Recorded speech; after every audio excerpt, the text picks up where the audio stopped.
Joining us now to talk about this demonstration is really the organizer of this rally, and it is Barry Nussbaum. And you are a foreign policy expert, and you got a movement going. Good morning to you. We sure do.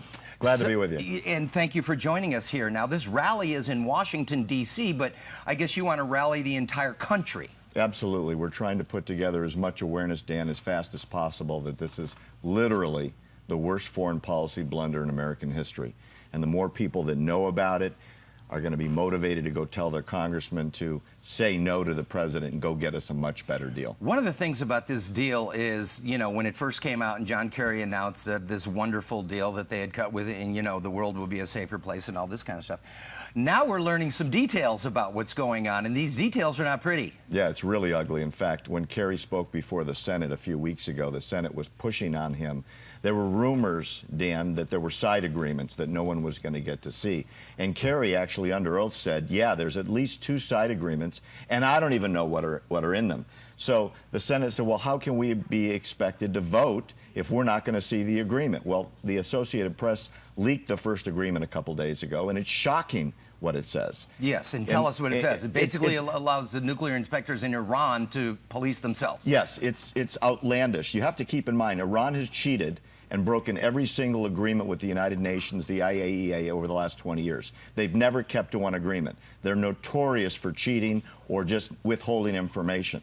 So this whole deal was put together by the president, and Kerry had negotiated it in Switzerland to say anytime inspections, any place, on any site. What's happened now is the side deal comes out, and Iran is going to be inspecting their own sites that take place on the nuclear bases, which, by the way, is where all the advanced centrifuges are. Yep. So they're going to tell us whether or not they cheated, and then they're going to tell us what the penalty should be. It's shocking. It really is, and that is outrageous.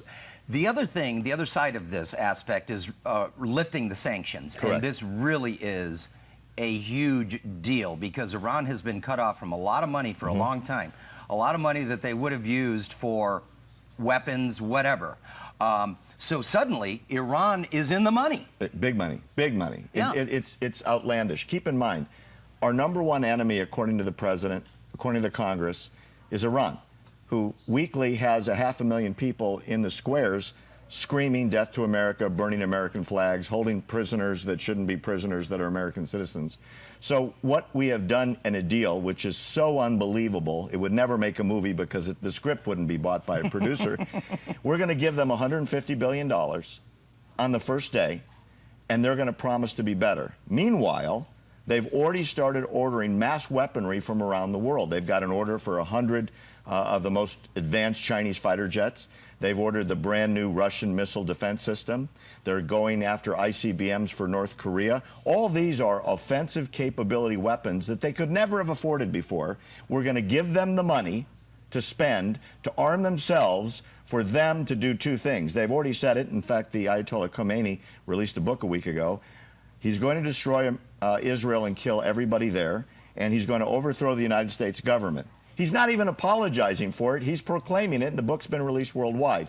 And in response, we're giving them $150 billion, and they're telling us they're going to spend it on weapons to come after us. And we are running a little short on time, but not those are the big picture items. The small picture is they're also state sponsors of terrorism, including ISIS and Al-Qaeda, and their money is going to every terrorist on earth. And those terrorist organizations are releasing in the press on almost a daily basis how they plan to spend their windfall money that's coming from Iran.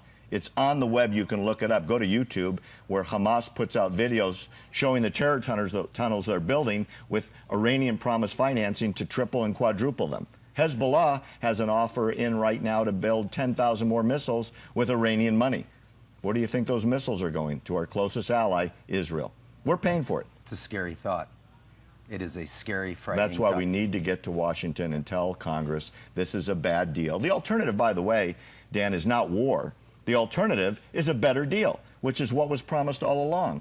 Put the sanctions back, negotiate from a position of strength, and get us a better deal so they really don't get the ability to build nuclear weapons to use against us. All right, so before I let you go, the rally is September 9th. September 9th in Washington, D.C. on the Capitol steps. On the Capitol steps. March to Save America. It's on the web. All right.